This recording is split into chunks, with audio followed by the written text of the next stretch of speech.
Hey Ford owners, ready to sync your phone to your Ford Sync system in just a few minutes? Let's get started.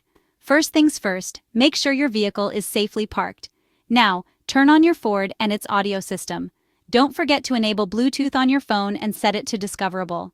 Alright, let's dive into the Sync phone menu. On your Ford's touchscreen, press the phone button or find phone in the main menu.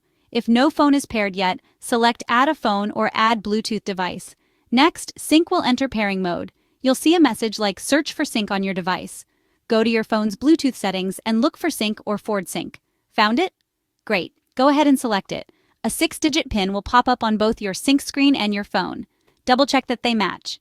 If they do, confirm the pairing on both devices. If not, restart the process. After pairing, your Sync might ask for permission to download contacts and call history. Say yes or allow to make the most of Sync's hands-free features. You should see a connected message on your Sync screen, and your phone will show connected next to Sync in Bluetooth settings. Having trouble? Try restarting both devices or delete the old Sync entry from your phone and start fresh. Check for Sync updates on the Ford website or visit your dealership. And there you have it. You're all set to enjoy hands-free calls and music streaming on the go.